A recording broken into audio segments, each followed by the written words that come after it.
الله وملائكته يصلون على النبي يا أيها الذين آمنوا صلوا عليه وسلموا تسليما اللهم صل على سيدنا وشفيعنا وحبيبنا ومولانا محمد معدن الجود والكرم وعلى آله وبارك وسلم صلاة وسلام عليك يا رسول الله صلى الله تعالى عليه وسلم لا الہ الا اللہ محمد رسول اللہ صلی اللہ تعالی علیہ وسلم۔ الحمدللہ رب العالمین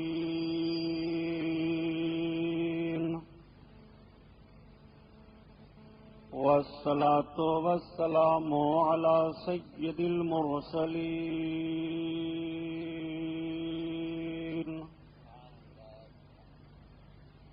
وعلى آلہ الطاہرین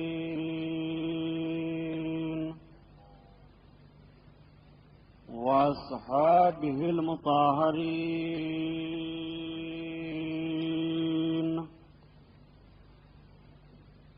وابنه الغوث العظم الجيلاني محي الدين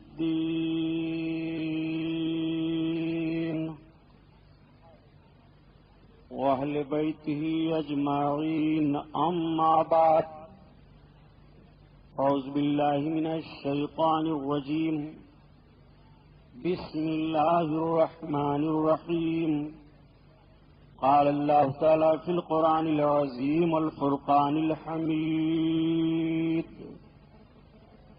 عسى أن يبعثك ربك مقاما محمودا صدق الله البصير القدير وصدق رسوله البشير النذير والحمد لله رب العالمين۔ لائق صد احترام علماء اہل سنت، قابل قدر سامعین حضرات، آئیے ہم اور آپ سب سے پہلے اپنے اور ساری کائنات کے مرکز عقیدت حضور رحمت للعالمین شفیع المذنبین رسول گرامی وقار محبوب پروردگار دونوں عالم کے مالک و مختار حضور محمد الرسول اللہ صلی اللہ تعالی علیہ وسلم کے دربار پرانوار میں درود شریف کا نذرانہ پیش فرمائیں، پڑھیے بلند آواز سے۔ صلی اللہ علیہ نبی والہ صلی اللہ علیہ وسلم الصلاۃ والسلام علیک یا رسول اللہ صلی اللہ تعالی علیہ وسلم۔ پورا مجمع خیر و برکت کے لیے اور درود شریف پڑھ لیجیے۔ اللہم صلی علی سیدنا مولانا محمد معدن الجود والکرم وعلی آلہ وبارک وسلم صلاۃ وسلام علیک یا رسول اللہ صلی اللہ تعالی علیہ وسلم۔ حضرات سنیے، خلوص دل میں پیدا کرو۔ سرکار کی حدیث شریف ہے، آقا فرماتے ہیں کہ رب تعالیٰ قیامت میں 3 آدمیوں کو اکٹھا کرے گا: عالم، مالدار، مجاہد۔ مجاہد سے مراد شہید۔ حدیث شریف میں قاری کا لفظ ہے، لیکن قاری سے مراد عالم دین۔ یہ تینوں اکٹھا ہوں گے۔ رب تعالیٰ ارشاد فرمائے گا عالم سے، میں نے تجھے علم دیا؟ ہاں میرے رب۔ تو نے کیا کیا؟ پروردگار تو نے مجھے علم دیا، میں نے علم پھیلایا، میں نے یہ نیک کام کیا، میں نے یہ اچھائیاں کی، میں نے یہ کیا وہ کیا۔ رب تعالیٰ فرمائے گا تو جھوٹا ہے، تو صرف اس لیے سب کر رہا تھا کہ تجھ کو بہت بڑا عالم کہا جائے، تو دنیا میں تجھ کو بہت بڑا عالم کہہ لیا گیا، اس کا اجر تجھے مل چکا۔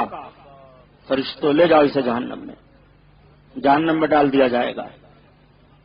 مالدار لایا جائے گا، رب تعالیٰ فرمائے گا میرے بندے میں نے تجھے مال دیا؟ ہاں میرے رب۔ کیا کیا تو نے مال؟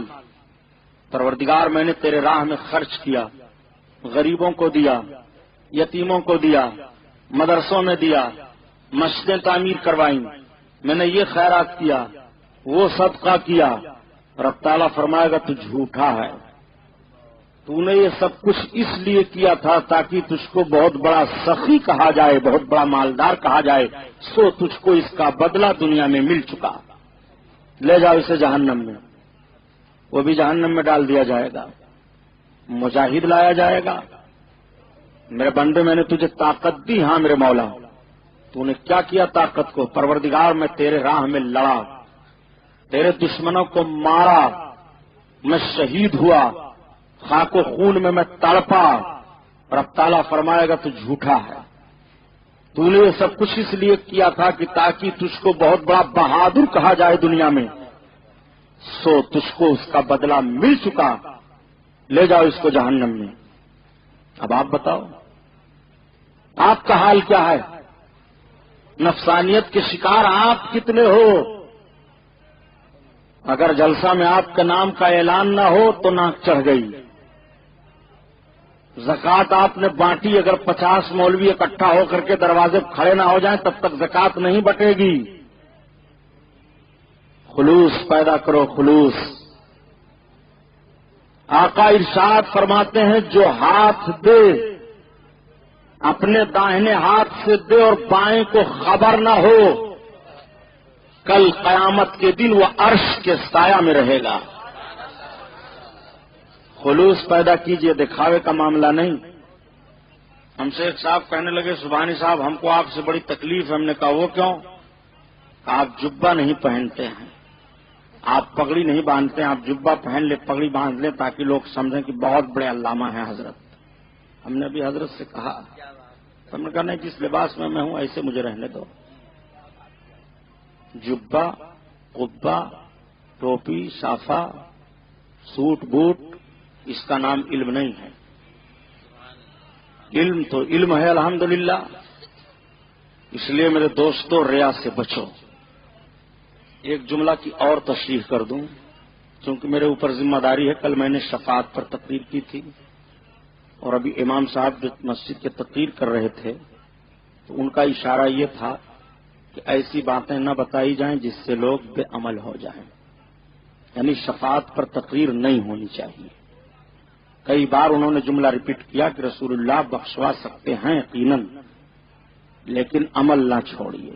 صحیح ہے، میں نے کبھی یہ کہا تھا کہ عمل چھوڑ دیجئے تقریر میں؟ کل میں نے کہا ہے، کل میں نے تو حدیث بیان کی تھی کہ ایک وقت کی نماز جو جان بوجھ کر چھوڑے گا وہ 80,000 سال تک جہنم میں جلے گا۔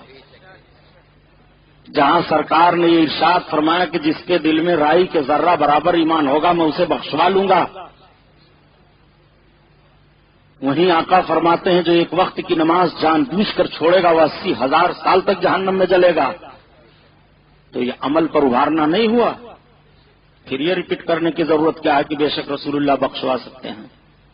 میں درسگاہی آدمی ہوں، میں اشارہ سمجھتا ہوں، اس لیے تقریروں پر تنقید و تبصرہ کرنے سے پہلے جملہ سنبھالو، سرکار کی بات ہے۔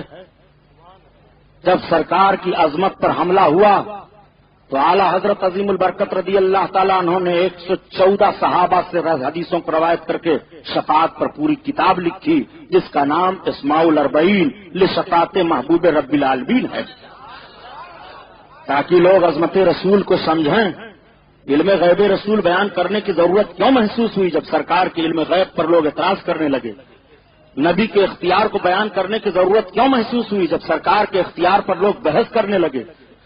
سرکار کے شفاعت پر تقریر کرنے کی ضرورت کیوں محسوس ہوئی جب نبی کو لوگ ہلکا سمجھنے لگے کہ عمل ہی سب کچھ ہے، نبی کی شان میں جو کچھ بھی بک جاؤ کوئی معاملہ نہیں ہے، عمل کرتے جاؤ، خدا کی قسم ایسے اعمال منہ پر مار دیے جائیں گے اگر نبی کونین کے تعلق سے ذرہ برابر تمہارے دل میں شبہ پیدا ہوا۔ سنو، مخالف جماعت کے مولوی اشرف علی تھانوی کو بھی لکھنا پڑا کہ نجات کا دار و مدار ایمان پر ہے، عمل پر نہیں ہے۔ کتابیں پڑھو مولوی صاحب، نجات ایمان پر ہے۔ ایمان کسے کہتے ہیں، عمل کسے کہتے ہیں؟ اگر ایمان ہی نہیں ہے تو عمل بیکار ہے، اور جس کے ایمان ہے وہ عامل بنے گا، وہ عمل چھوڑے گا نہیں۔ یہ بھی شرط ہے.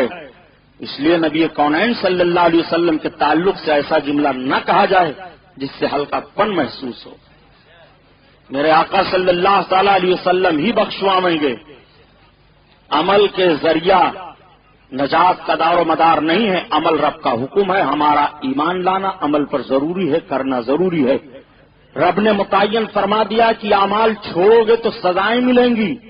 چوری کرو گے تو یہ سزا ہے، زنا کرو گے تو یہ سزا ہے، ہاتھ کاٹو گے تو یہ سزا ہے، حق مارو گے تو یہ سزا ہے، یتیم کا مال کھاؤ گے تو یہ سزا ہے، نماز چھوڑو گے تو یہ سزا ہے، روزہ چھوڑو گے تو یہ سزا ہے، ماں باپ کو ستاؤ گے تو یہ سزا ہے، بڑوں کی بے احترامی کرو گے تو یہ سزا ہے، مسجدوں کی بے حرمتی کرو گے تو یہ سزا ہے، قرآن سے لاپرواہی کرو گے تو یہ سزا ہے.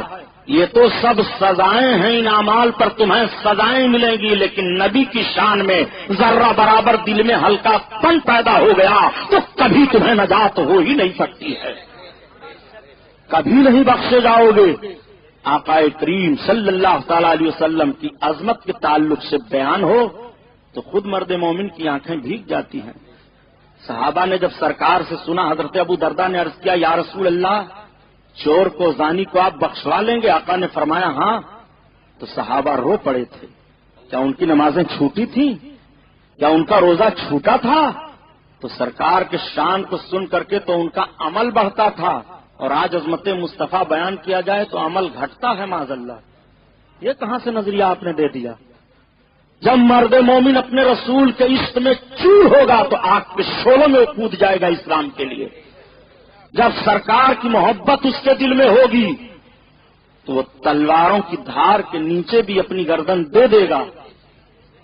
واقعہ سنانا مقصد نہیں ہے. دیکھو، سن 1932 کا دور ہے، جب بھارت تقسیم نہیں ہوا تھا. اللہ کے رسول صلی اللہ تعالی علیہ وسلم کو ایک دجال نے لکھ دیا رنگیلا رسول. معاذ اللہ رب العالمین. اس پر مقدمہ چلا. کراچی کے عدالت میں پیشیاں شروع ہوئی. مقدمے کی آخری تاریخ ہوئی. جس نے سرکار کی شان میں توہین کیا تھا آج اس کی پیشی ہے، آج آخری فیصلہ ہے. پورے کراچی میں شور ہے. سارے لوگ کچہری کی طرف دوڑتے ہوئے جا رہے ہیں. ایک غریب نوجوان تھا، اس کا نام عبد القیوم ہے. عبد القیوم اپنی روزی اکا چلا کر کے حاصل کرتا تھا. ایک بوڑھی ماں ہے، عبد القیوم ہے، اکا ہے، دن بھر ہکا ہانپتا ہے، اسی سے جو پیسے ملتے ہیں اپنا پیٹ بھرتا ہے، اپنی ماں کی خدمت کرتا ہے.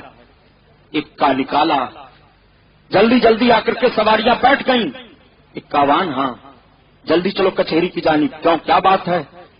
آج اتنے سویرے سارے لوگ بھاگتے جا رہے ہیں، معاملہ کیا ہے؟ کہا تمہیں نہیں معلوم؟ کہا کیا معاملہ ہے؟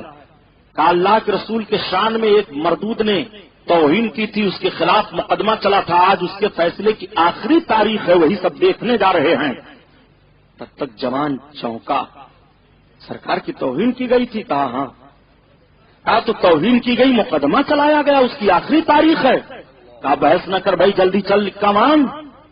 کہا ٹھیک. لا کر کے لوگوں کو چھوڑ دیا کچہری کے پاس، پیسہ وصولا. تھوڑی دیر تک سوچتا رہا کہ میرے سرکار کے شان میں توہین و مقدمہ. نبی کی شان میں تو جب جب توہین کی گئی تو توہین کرنے والے کو مار دیا گیا ہے، مقدمہ نہیں قائم کیا گیا ہے. اور کراچی کی عدالت میں توہین کرنے والے کے اوپر مقدمہ قائم کر کے انتظار کیا گیا. عبد القیوم، تیرے نبی کی توہین ہوئی ہے. آیا اپنے گھر، ماں کا چہرہ دیکھا، آنکھیں بھیگ گئیں. میں نے کہا بیٹا کیوں آج سویرے کا لے کر چلے آئے؟ عبد القیوم کی ہچکی بد گئی. ماں میرا سلام لے لو. بیٹا معاملہ کیا ہے؟ ماں معاملہ تمہیں بعد میں معلوم ہوگا، میری خطاؤں کو معاف کر دینا. چھورا لیا، بغل میں چھپایا، بے تحاشا بھاگتا ہوا کچہری کی طرف دوڑا. دونوں طرف سے وکلا لگے ہوئے ہیں. پوری کچہری آدمیوں سے کھچا کچ بھری ہوئی ہے. بحث ہو رہی ہے، فائل سامنے رکھی ہوئی ہے، انگریز کا قلم چلنے والا ہے. عبد القیوم نے ایک وکیل سے پوچھا یہ بتاؤ اس میں مدعی کون ہے، مدعا علیہ کون ہے؟ وکیل نے نوجوان کا چہرہ دیکھا. بیٹا تمہیں معلومات حاصل کرنے کی ضرورت کیا ہے؟ وکیل صاحب مجھے بتا دیجئے میرے سرکار کی شان میں جس جماعت نے توہین کی ہے وہ کس کٹ گھرے میں ہے؟